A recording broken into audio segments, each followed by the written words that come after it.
Obrigado por estar aqui. Desse livro, a gente gostaria de dizer que é preciso, inicialmente nós gostaríamos de convidá-los a imaginar uma câmera que se afastasse do Himalaia, dos montes do Tibete, que são os mais altos da face do planeta Terra. E eu gostaria agora que você se transportasse da Terra. Porque para enxergar o Apocalipse, você não pode estar com os pés no chão.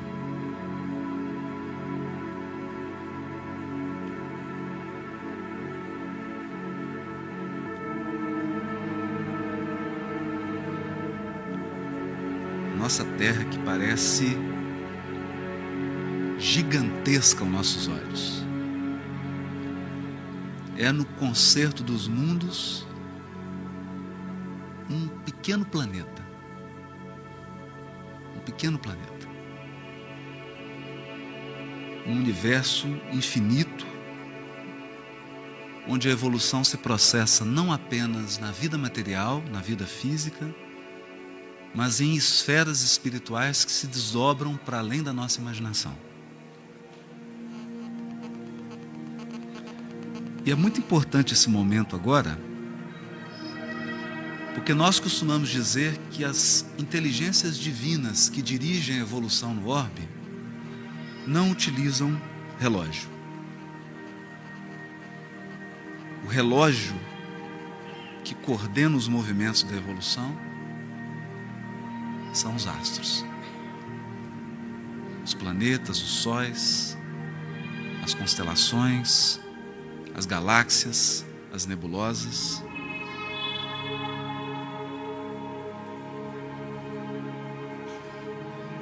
Feito esse afastamento,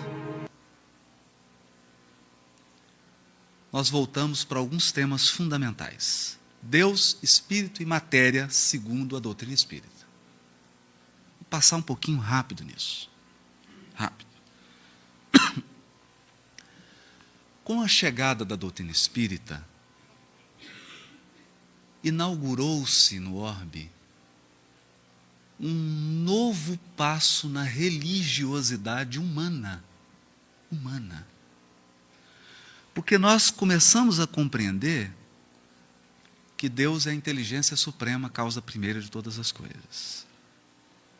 Questão 9. Tendes um provérbio que diz: pela obra se conhece o autor. Pois bem, vede a obra e procurai o autor.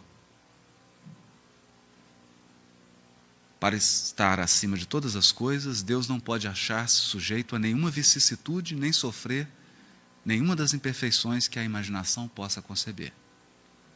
Estamos falando de um Deus absolutamente puro, perfeito e bom. Deus, modelo de amor e caridade, nunca esteve inativo. Questão 21 do Livro dos Espíritos. Deus, modelo de amor e caridade. Não há padrão superior ao do Criador. Nós estamos falando de um Criador que é o máximo do amor e o máximo da caridade. É essa inteligência, é esse ser absoluto, é esse coração que dirige o universo. Mas aprendemos também que o Espírito é o princípio inteligente do universo. Ainda não é o Espírito, princípio inteligente do universo. Porque Deus cria princípios inteligentes. Questão 23. Na questão 72A, os Espíritos dizem a Kardec: a inteligência é uma faculdade própria de cada ser e constitui a sua individualidade moral. De modo que inteligência é mais do que conhecimento acumulado. Inteligência é a habilidade de discernir, de raciocinar, de construir, de indagar, de equacionar. Isso é inteligência. Pode-se dizer que os espíritos são os seres inteligentes da criação. Povoam o universo fora do mundo material. Questão 76. Aqui estamos falando e Kardec coloca a nota na questão, não mais do princípio inteligente, criado simples e ignorante, mas do espírito que passou pela evolução, pelo reino mineral, animal, pelas fases iniciais do reino nominal e atinge a idade da razão. Os espíritos são a individualização do princípio inteligente, como os corpos são a individualização do princípio material. E ao tratar da matéria, os espíritos nos advertem, mas a matéria existe em estados que vos são desconhecidos. Tem matéria em estados que nós sequer imaginamos. De modo que quando vemos os cientistas dizendo de Big Bang, de formação do universo, eles estão falando apenas do universo material que nós podemos enxergar com os olhos. Enxergar parte dele. Questão 22A. Os espíritos partem para uma resposta filosófica. A matéria é o laço que prende o espírito.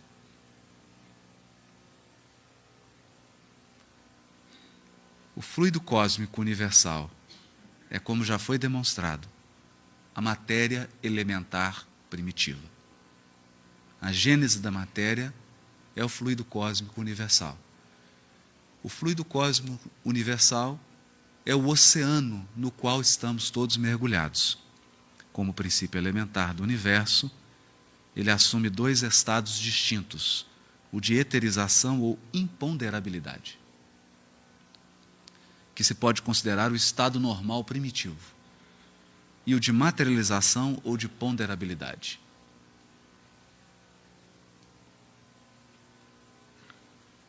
Para que isso? Por que nós estamos falando disso? Porque sem esse triângulo, Deus, Espírito e Matéria, sem a compreensão disso, nós não poderíamos falar de evolução espiritual e evolução dos mundos. E é sobre isso que trata o livro Apocalipse. Vamos com calma. Aqui nós vamos fazer de um jeito bem mineiro, comendo o mingau pelas beiradas, para não queimar a boca. Espíritos, questão 96.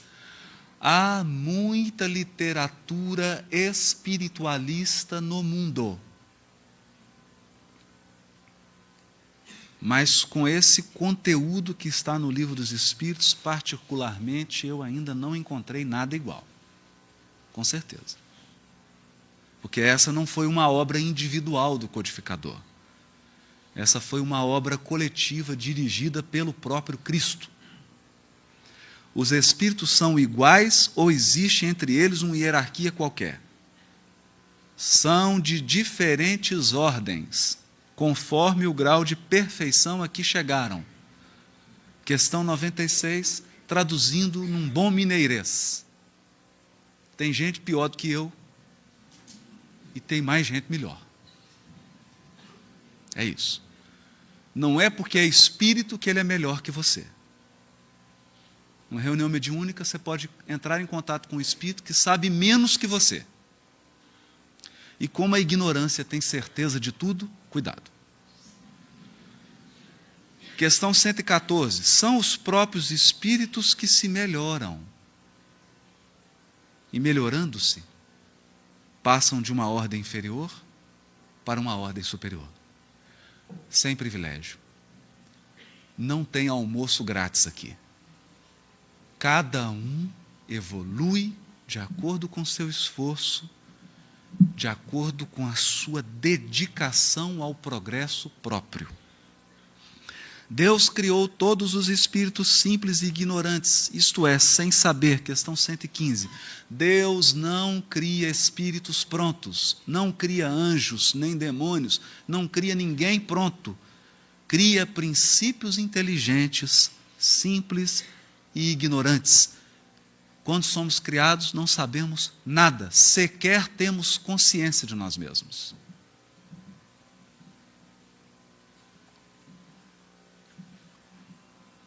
Hoje tem uma mesinha aqui, porque ontem o copo caiu em pé, mas não é todo dia, não. Há espíritos que permanecerão para sempre nas ordens inferiores? Não. Não. Todos se tornarão perfeitos. Questão 116. Evidentemente, perfeito aqui no sentido relativo, não no sentido absoluto do Criador. A evolução espiritual é um determinismo divino. Determinismo divino. Os espíritos podem degenerar? Não.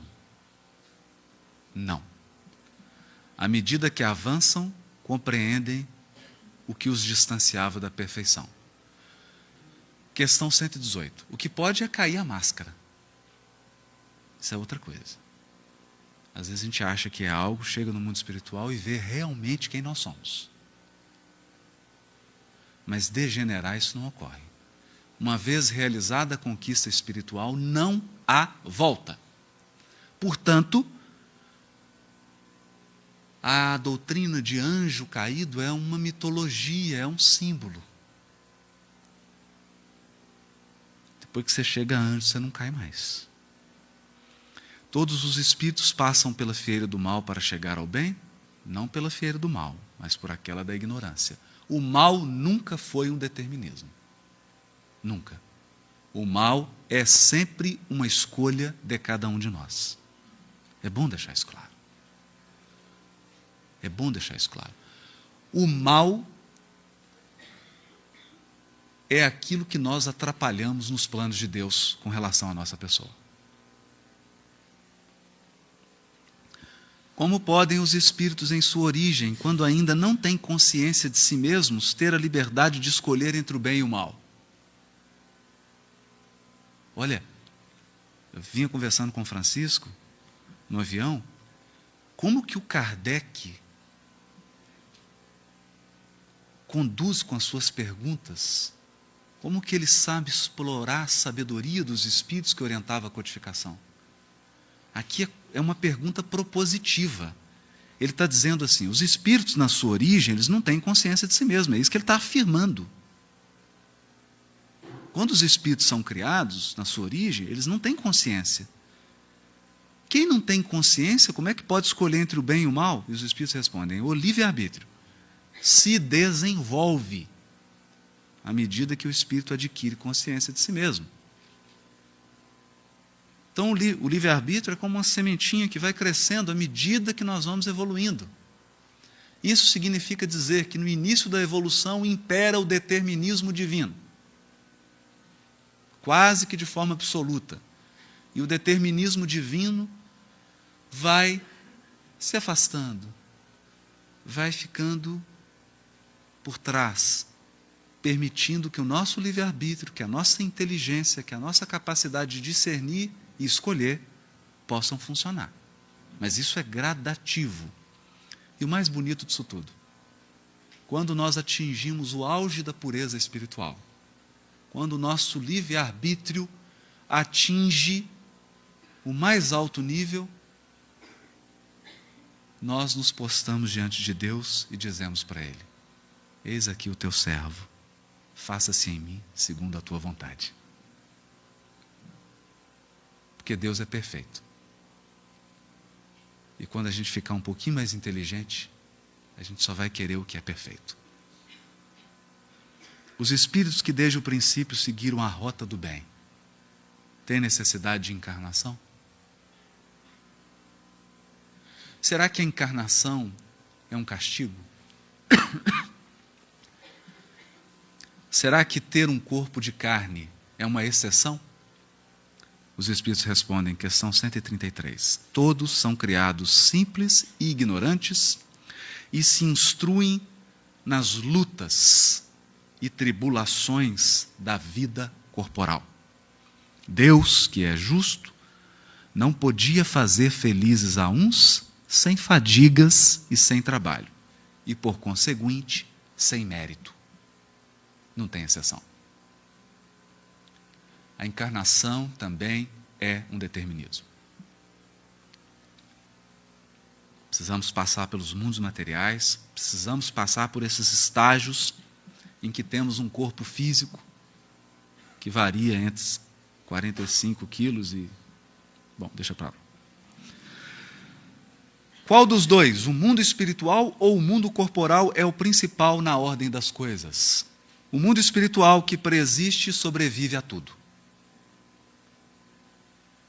Se uma arma nuclear destruir completamente o planeta Terra, não se apavore. O mundo espiritual permanece. Permanece. Se o universo físico todos acabar, não afeta o mundo espiritual. Isso é o que está dito na questão 85. Nós estamos dizendo isso aqui para evitar aquele pensamento catastrófico. Aqueles filmes 2012, que adoram explorar a destruição, adoram espalhar o pânico. E esse seminário de Apocalipse, ele pretende espalhar a esperança, a confiança. O mundo espiritual preexiste e é anterior a tudo. Não se preocupe. O máximo que pode acontecer é você desencarnar. Mundo físico.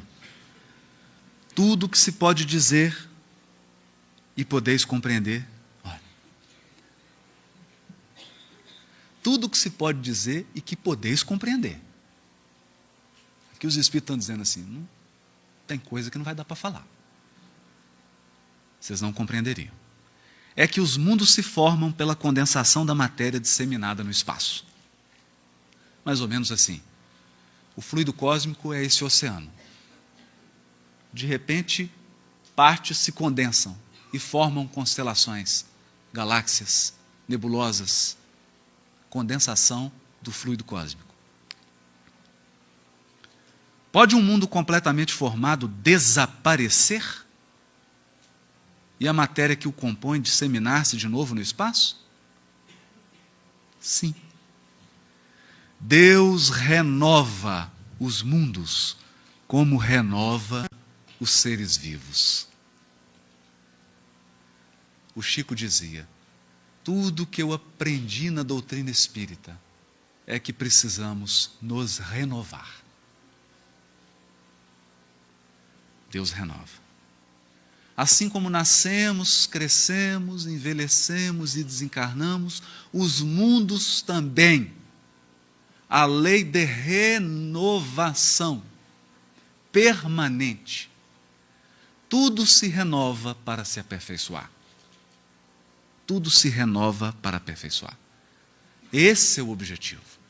De modo que a nossa mente tem que focar no aspecto da renovação, do aprimoramento. Do aprimoramento.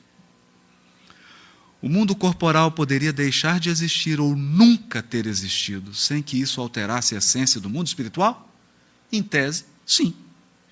Eles são independentes. E não obstante, a correlação entre ambos é incessante. Porque reagem incessantemente um sobre o outro. Aqui nós interferimos lá, lá interfere aqui. Correlação. Importante isso. A vida é uma correlação do mundo espiritual e do mundo físico. Por isso André Luiz chamou a sua obra de Evolução em Dois Mundos. Mundo material, mundo espiritual. É dessa correlação que surge o progresso e a evolução dos seres. E por último, questão 130, fica sabendo, os Espíritos tem hora que são firmes, fica sabendo que teu mundo não existe de toda a eternidade, e que muito antes que ele existisse, já havia espíritos que tinham atingido o grau supremo. Os homens então acreditaram que eles sempre foram assim. A nossa Terra, que tem aproximadamente 4,5 bilhões de anos, mas muito antes dela existir, já havia seres que haviam atingido o grau supremo. Supremo.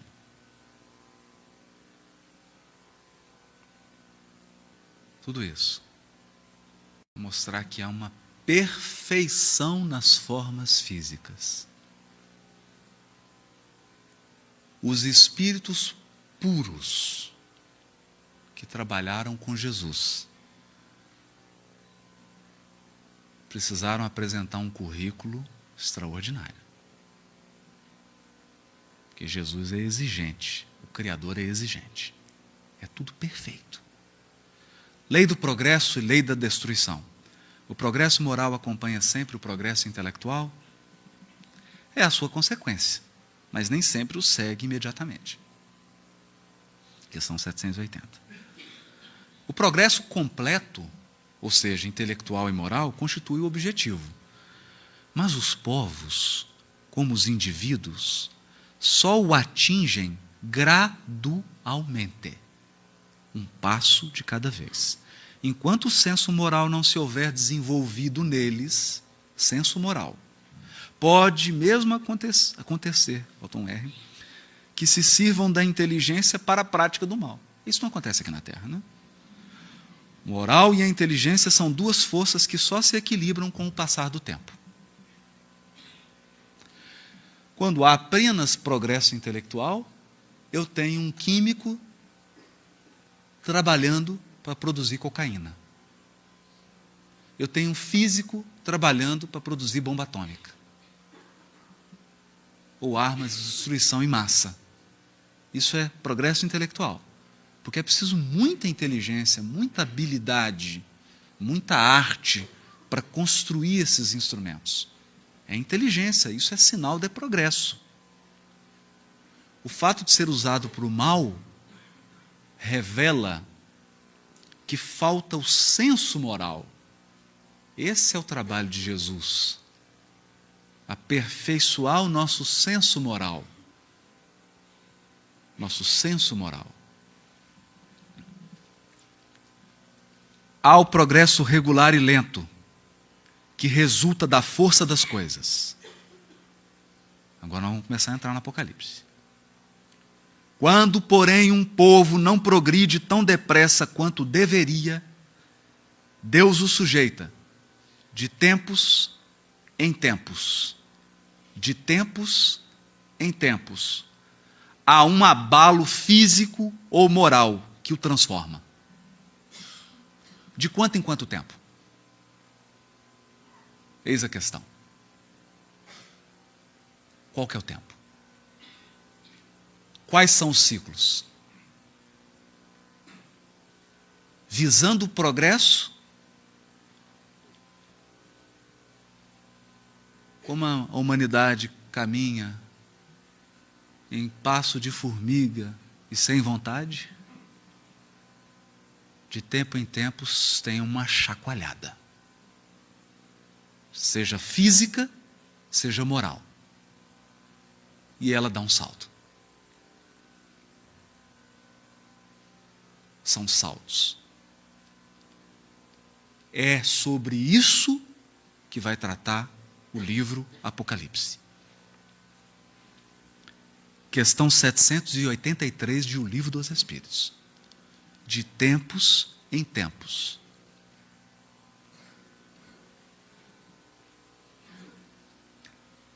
Mas é preciso também entender que a destruição também é uma lei.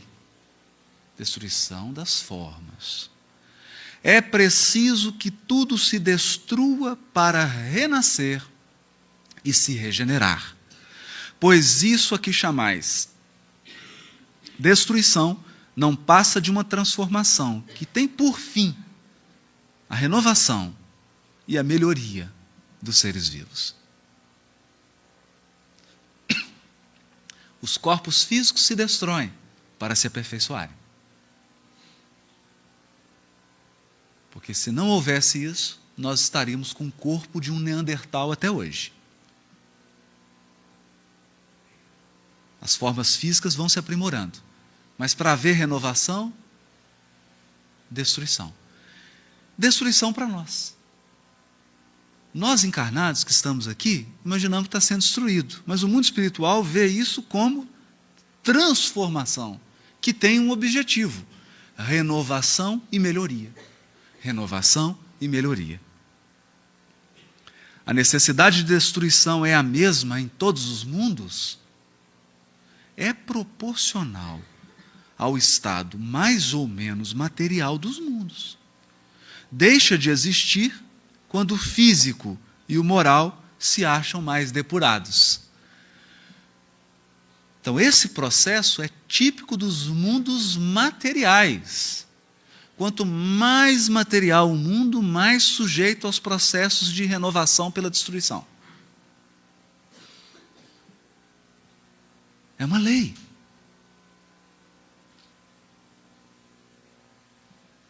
Olha como é que nós vamos abrindo a mente. Tsunami, vulcão, terremoto, movimento das placas, alteração dos continentes, isso é fenômeno natural. O problema é você estar morando lá.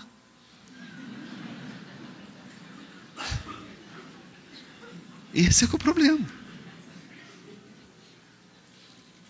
Há um filósofo americano que ele dizia o seguinte: não são as coisas que acontecem com a gente, é a gente que acontece para as coisas. O avião está lá com um problema mecânico, ele vai cair, o problema foi você ter entrado nele. É porque aí entram questões de ordem espiritual. Porque o mundo material tem seu curso de renovação, destruição, alteração. É isso. Com que fim Deus castiga a humanidade? Por meio de flagelos destruidores. Questão 737. Para fazê-la progredir mais depressa. Estão lembrados? De tempos em tempos. Dá um salto. Para fazê-la progredir mais depressa. Já não dissemos que a destruição é necessária para a regeneração moral dos espíritos? Que em cada nova existência sobem mais um degrau na escala da perfeição? E que escadaria? É preciso que se veja o objetivo para se poder apreciar os resultados. Para avaliar um resultado, você precisa saber qual era o objetivo. É essa a questão. É essa a questão. Se você está encarando tudo do ponto de vista material, parece não ter sentido. Mas quando nós enxergamos essas realidades do ponto de vista espiritual, tudo está na mais absoluta harmonia e tudo na previdência e providência do Criador.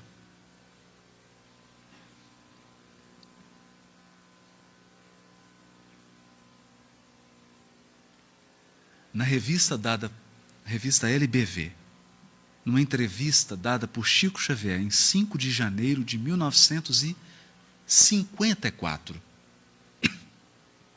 Chico repete algo que está no primeiro capítulo do livro Obreiros da Vida Eterna.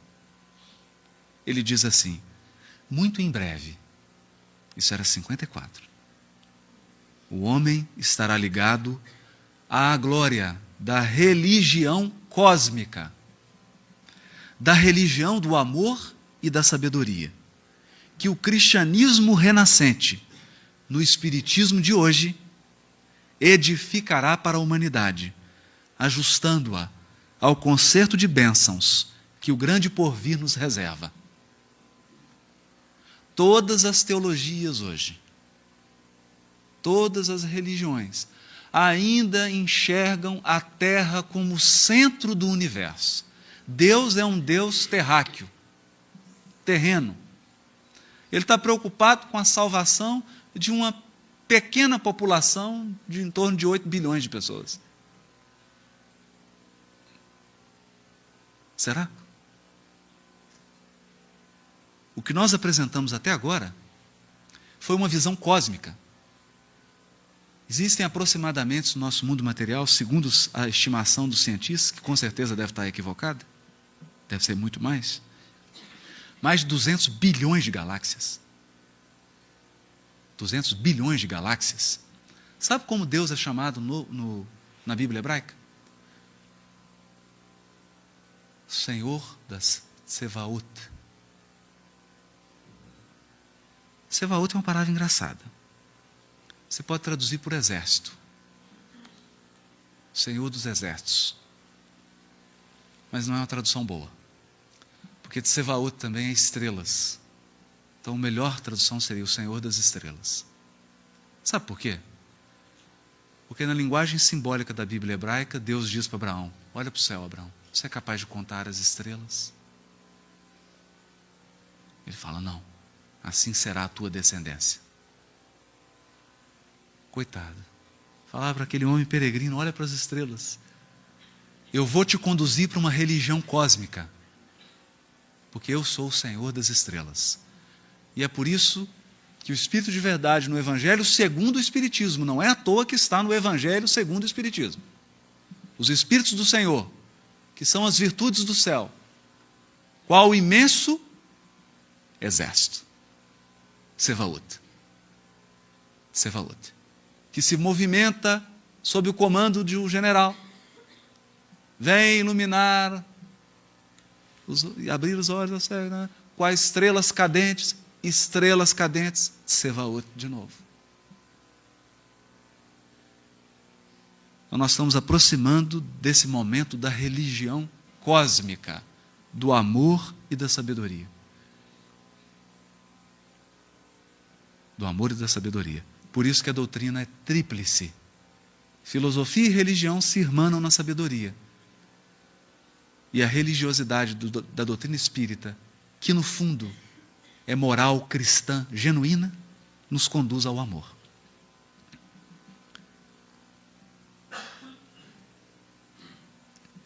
Agora,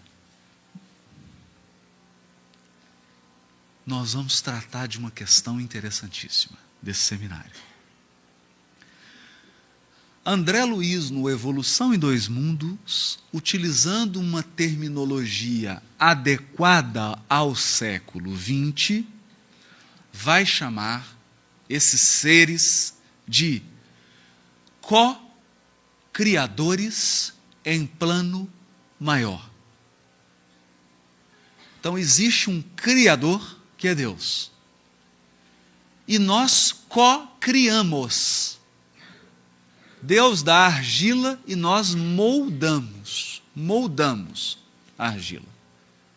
Como nós somos pequeninos, somos criadores, co-criadores em plano menor. Mas essas inteligências aqui são co-criadores em plano maior. Em hebraico, chamam eles de Meshá, um ungido. O ungido. O que era um ungido? Era a cerimônia de coroamento de um rei. Derramava-se o óleo sobre a cabeça dele, isso é a unção, é o derramamento do óleo. E o ungido é um Mashá. Ungido em grego, Christos, é um ungido também. Aquele sobre quem foi derramado o óleo. Por que derramado o óleo? Porque ele foi eleito para governar. Esse é o sentido de Messias e de Cristo. Que Platão vai chamar na República de demiurgo. Demiurgo. Platão dirá assim na República: os mundos têm aqueles que os formaram, são os demiurgos. Terminologias diferentes. O importante não é a terminologia, é a ideia. Mas quem são eles?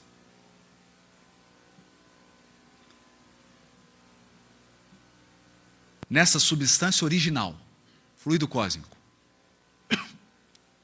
ao influxo do próprio Senhor Supremo, ao influxo do próprio Senhor Supremo, as inteligências divinas a ele agregadas, em processo de comunhão indescritível. Se André Luiz não conseguiu descrever, imagina eu.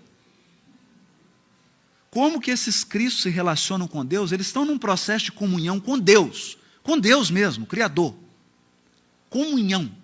Eles estão num processo de comunhão que nós não podemos descrever. Extraindo desse hálito espiritual os celeiros da energia com que constroem os sistemas da imensidade, em serviço de cocriação em plano maior, de conformidade com os desígnios do Todo Misericordioso, que faz deles agentes orientadores da criação excelsa.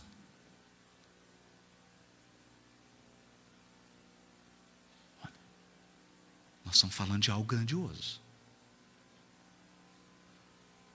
Nós estamos falando dos engenheiros, dos arquitetos de Deus,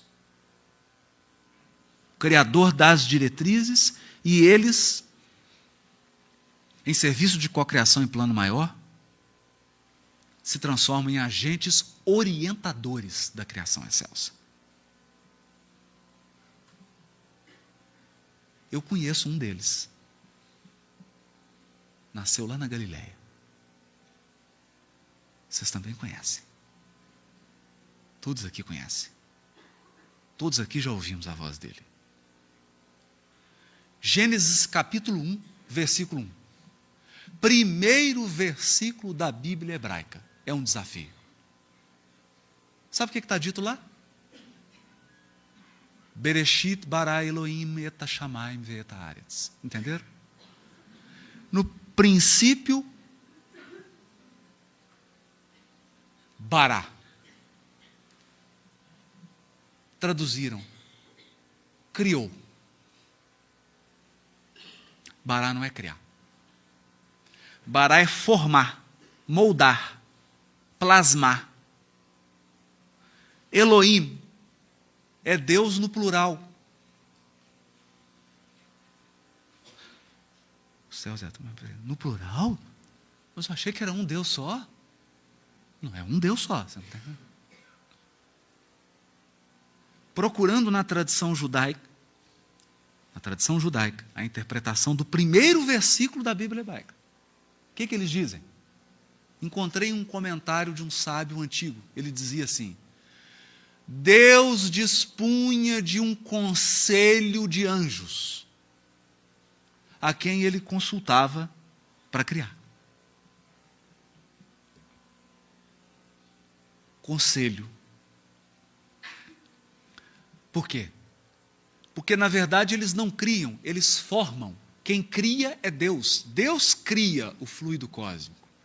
Os co-criadores apenas moldam essa argila e formam uma imensidade de mundos, de galáxias, de nebulosas e de outras coisas que nós nem sabemos que existem. Revista Espírita de 1868. Revista Espírita. Kardec. Mensagem de Lacordaire, dada em Paris em 1862 a Allan Kardec. Ao lado de Deus. Eu vou ler de novo. Ao lado de Deus estão numerosos espíritos chegados ao topo da escala dos espíritos puros.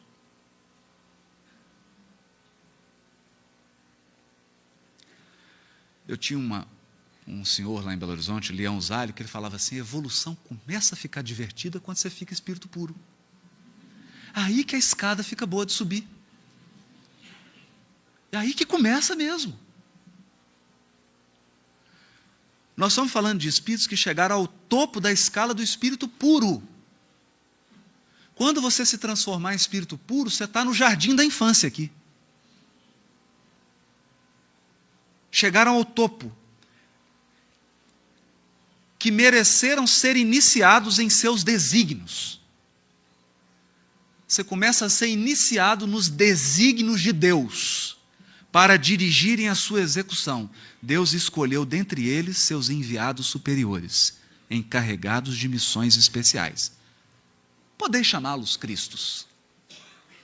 Pode chamar do que você quiser. A palavra é o menos importante.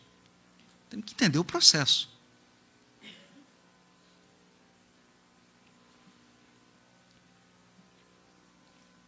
Os Messias, Revista Espírita ainda, agora São Luís, seres superiores, chegados ao mais alto grau da hierarquia celeste, depois de terem atingido uma perfeição que os torna infalíveis daí por diante.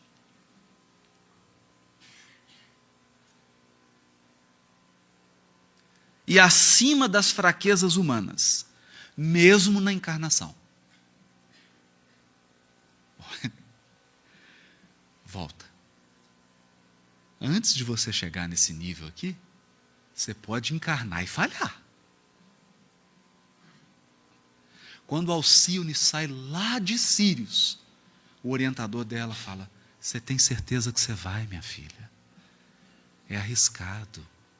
Muitos saem daqui nesse tipo de missão, quer recuperar um coração amado e não voltam.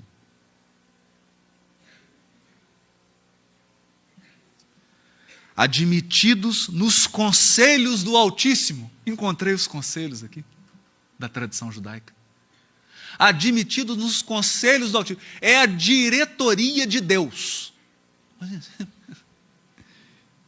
não consigo, eu estou começando a sair do planeta. Recebem diretamente sua palavra. Diretamente. Que são encarregados de transmitir e fazer cumprir. Verdadeiros representantes da divindade, da qual tem o pensamento. É entre eles que Deus escolhe seus enviados especiais, ou seus messias, para as grandes missões gerais. Nós recebemos um desse aqui.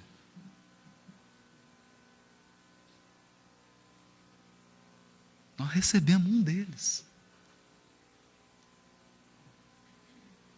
E ele falava com ele, eu e o Pai somos um. Ele contou para a gente isso. E nós não acreditamos.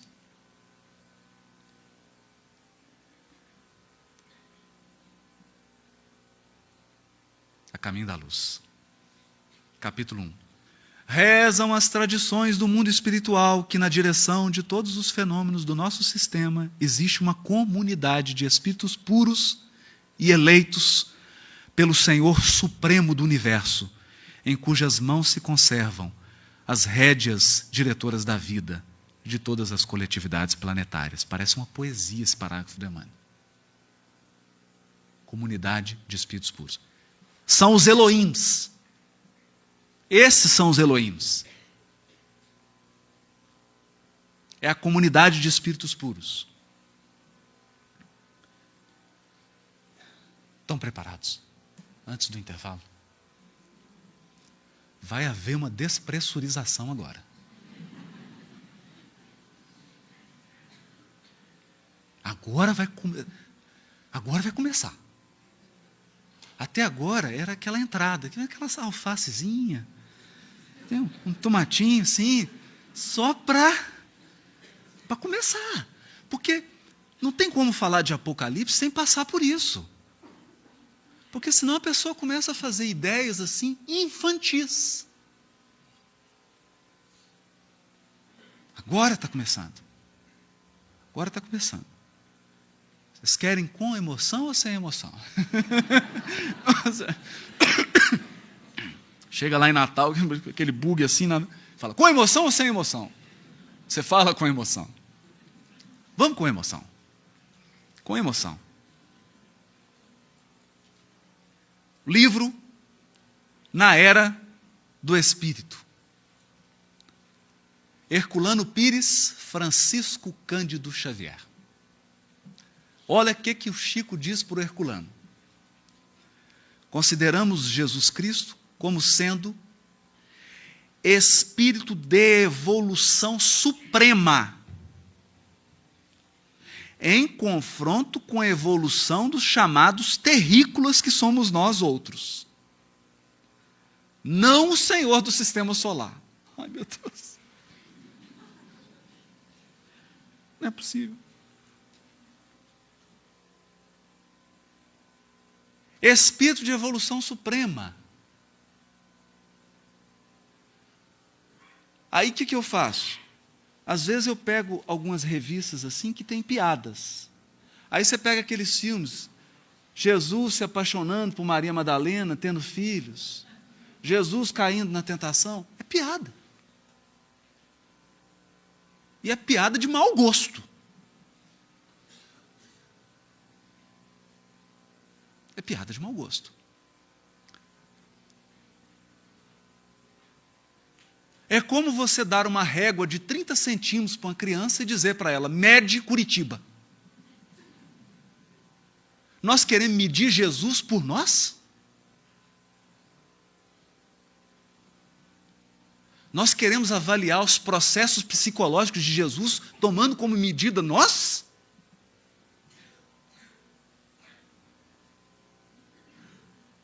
É possível?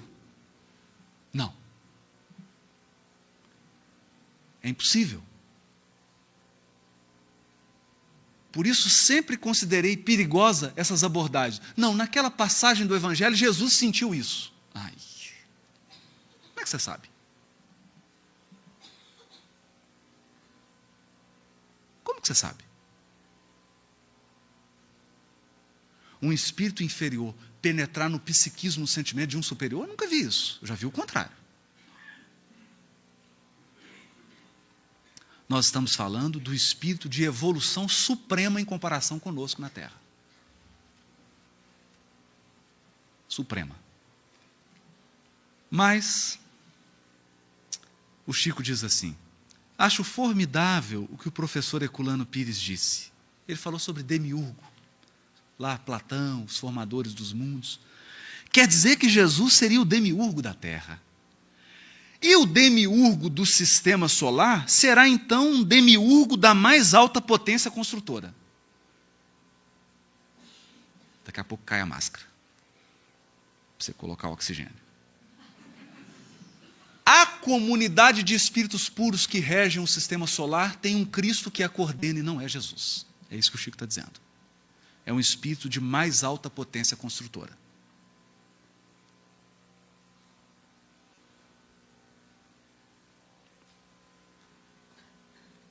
É isso que ele está dizendo. Vai ficar mais complicado ainda. Governador do orbe e os grandes instrutores. Os espíritos como Buda, Zoroastro, como aqueles outros grandes instrutores. Eu coloquei em letra maiúscula, porque isso aqui é uma terminologia que o Chico vai utilizar em vários livros. Os grandes instrutores da humanidade. Buda, Zoroastro, Moisés, ou se você for para a Índia, para a Grécia, eram considerados orientadores ou chefes de grandes movimentos mitológicos. Né? Serão ministros do Cristo. Ministros do Cristo. Então, Jesus tem o seu ministério. Esses aqui são os ministros de Jesus, ou grandes instrutores da humanidade. Ele vai dizer ainda, nesse livro, na Era do Espírito, os ministros do Senhor estão cooperando para que alcancemos a segurança, com a estabilidade precisa, para que o planeta seja realmente promovido a mundo de paz e felicidade para todos os seus habitantes. Então, fica tranquilo. O Cristo da Terra está cuidando dela. Ele tem uma equipe de ministros, e nós vamos ver aqui. Cada ministro tem também a sua equipe.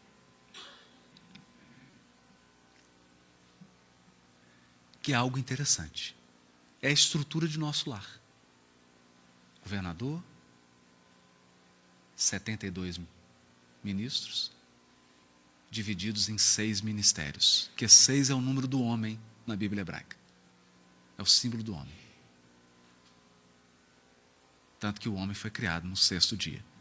Mas aí são cenas dos próximos capítulos. Jesus Cristo, como governador de... Aqui uma outra entrevista, essa aqui é a entrevista que ele deu na LBV em 5 de janeiro de 54. Não tem nada a ver com o livro na Era do Espírito. E ele vai usar a mesma terminologia que Emmanuel está ditando para ele. Jesus Cristo, como governador de nosso mundo no sistema solar, conta naturalmente com grandes instrutores para a evolução física e para a evolução espiritual na organização planetária.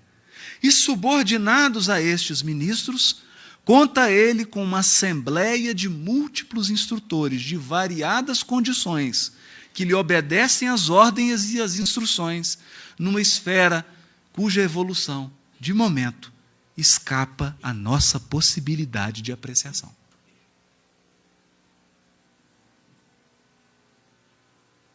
Então, tem o ministro da genética, tem o ministro da fauna, da flora, das questões climáticas, e tem o ministro das questões sociológicas. Nós sabemos quem ele é: Hillel. Brasil, coração do mundo, pátria do Evangelho. Jesus vem com Hillel, responsável pelas questões sociológicas do mundo, e fala para ele: Hillel, o que está acontecendo? Senhor, eles estão brigando, mas pelo menos está tendo uma interação.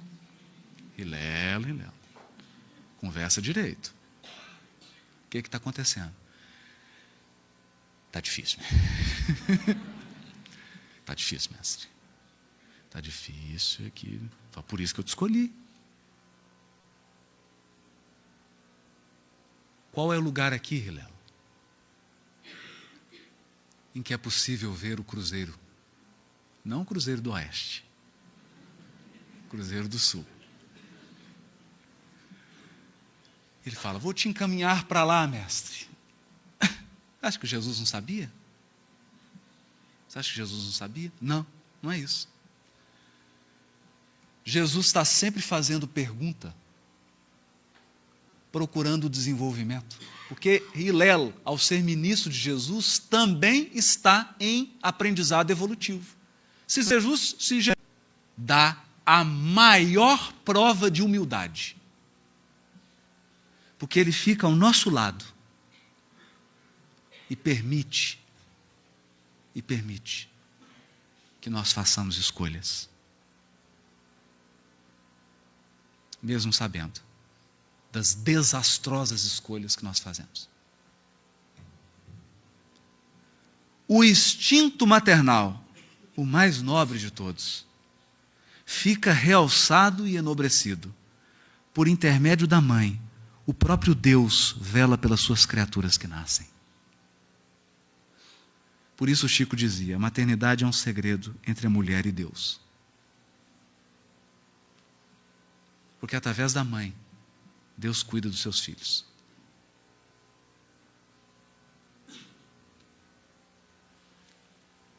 Está na Gênese. Agora, podemos dar um intervalo?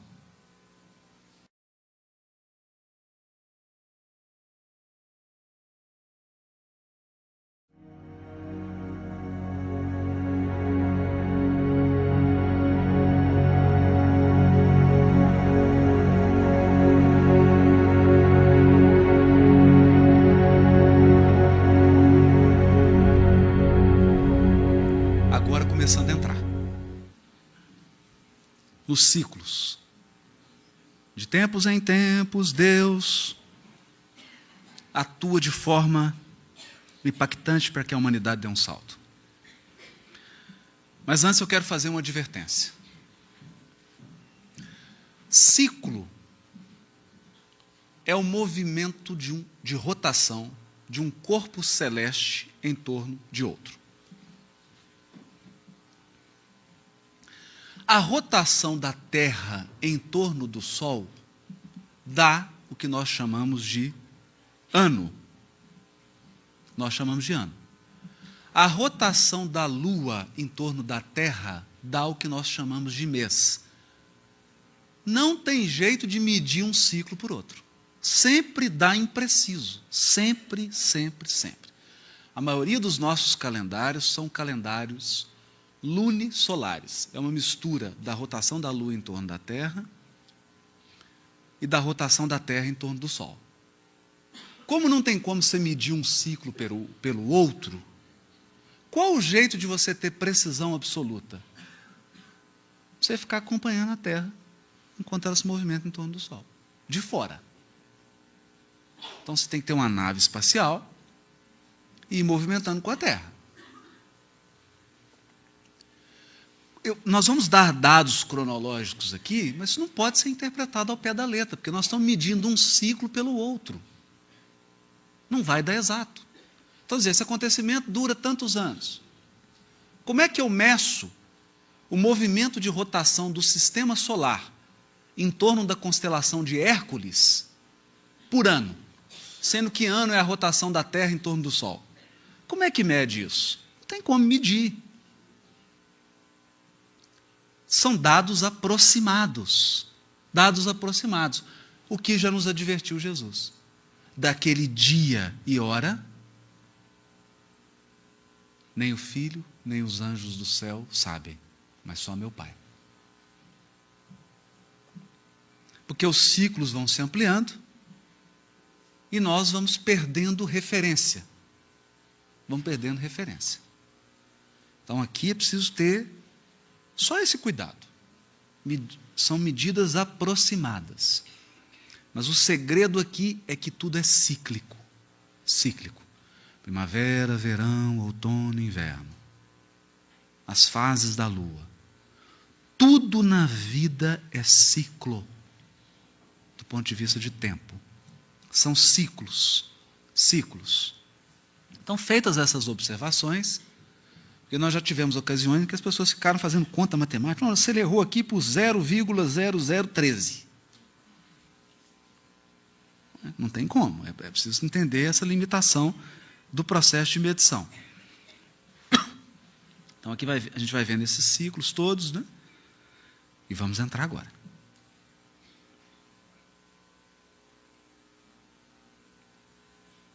Aragô. Nós tiramos essa informação aqui do livro da Federação Espírita do Paraná, escrito pela Malena, em que ela trabalha cada vulto da codificação, e esse é um vulto extraordinário.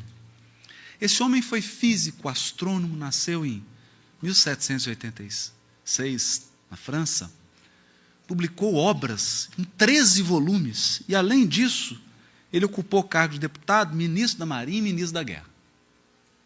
Um homem engajado politicamente, uma grande inteligência. Uma grande inteligência. E na Revista Espírita, conta de quem que ele é. Ele é a encarnação de quem? Eu não vou contar.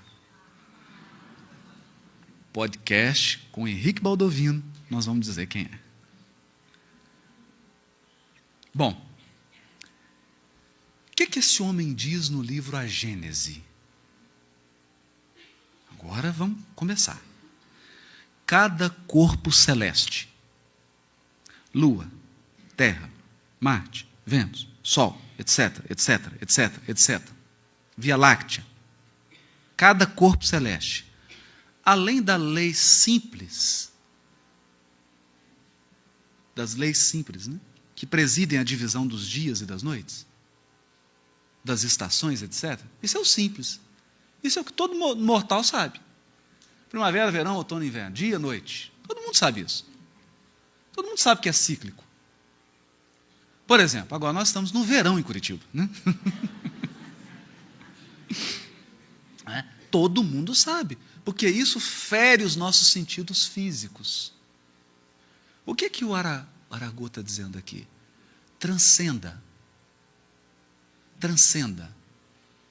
Não existe um princípio de simetria na lei divina? Então começa a usar a lei raciocinada. Quando Jesus conversa com o centurião de Cafarnaum, ele fala assim: Senhor, tem um servo doente em minha casa. Jesus fala: eu irei e lhe darei saúde. Ele fala: não, mestre, não precisa não. Não precisa só ir lá em casa. Eu sou centurião. Eu tenho soldados às minhas ordens.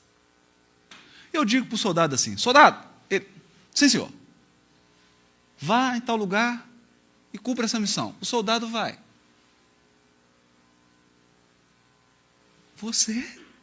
Basta dar a ordem aí que alguém vai lá. Isso é fé raciocinada. Você usa o que você conhece para sondar o que você desconhece. Isso é fé raciocinada. Aplicando o princípio da unidade, o princípio da simetria.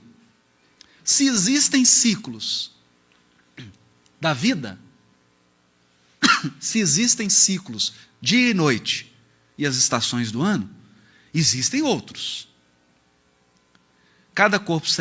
Os corpos celestes sofrem revoluções que demandam milhares de séculos para a sua perfeita realização. Então, para a Terra girar em torno do Sol, em torno de 365 dias. É 365, alguma coisa. E para a Via Láctea girar em torno de um centro que ela gira em torno, quanto que demora? Não sei. Milhares de séculos. Mas é um ciclo. É um ciclo. Para o nosso sistema solar girar em torno da constelação de Hércules, que é o fenômeno chamado ápex solar. O nosso sistema ele se desloca em direção a um centro.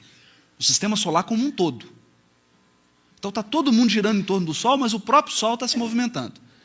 Ele se movimenta em direção à constelação de Hércules, junto com outros sistemas solares.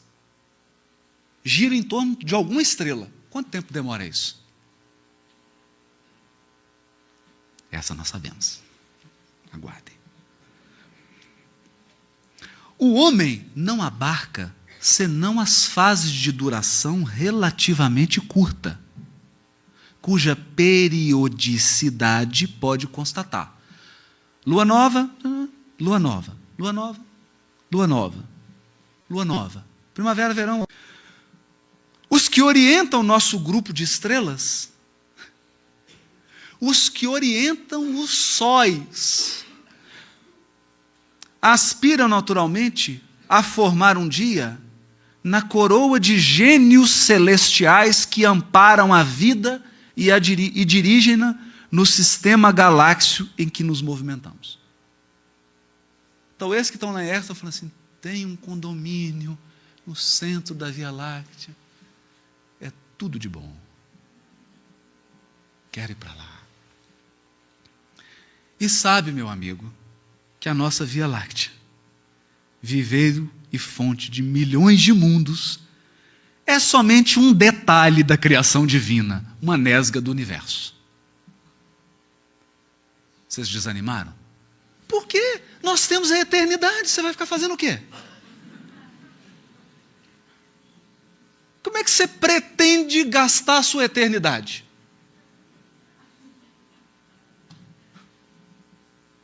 Tem que ter um objetivo infinito. Infinito.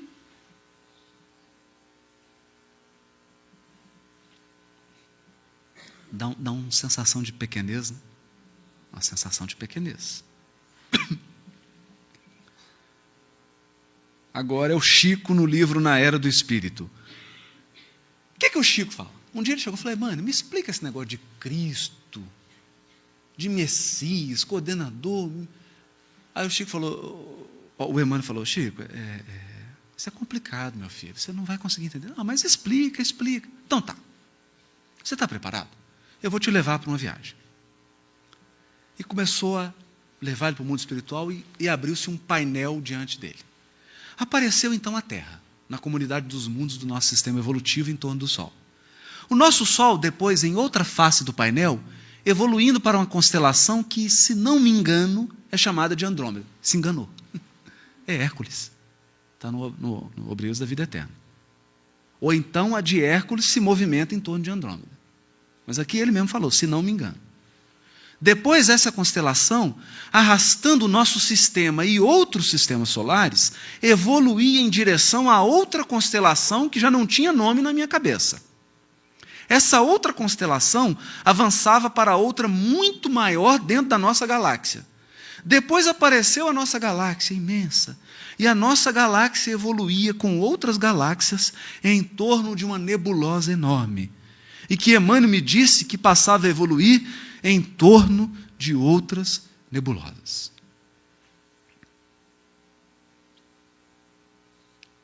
Porque tudo está dentro da ordem divina. Cada mundo, cada sistema, cada galáxia, orientados por inteligências divinas, e Deus para lá disso tudo, sem que possamos fazer-lhe uma definição. Senti uma vontade enorme de voltar para minha cama e tomar café quente.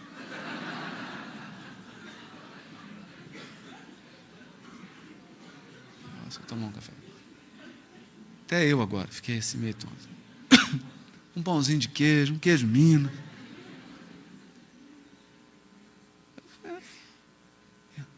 E Deus para lá disso tudo. Para lá disso tudo.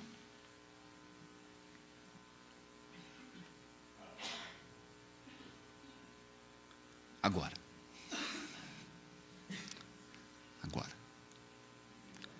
Agora nós temos condição, ou condições, de penetrar no Apocalipse. De posse desses conhecimentos fundamentais. Até agora eu vim apresentando as peças do Lego. As pecinhas. Uma amarelinha, outra verde, outra vermelha. Agora é o momento de nós começarmos a montar as figuras. Por isso que Kardec dizia que o Espiritismo é a chave, muitos pontos do Evangelho e da Bíblia são ininteligíveis, alguns parecendo até disparatados, por falta da chave que nos faculta a sua compreensão. Essa chave está completa no Espiritismo,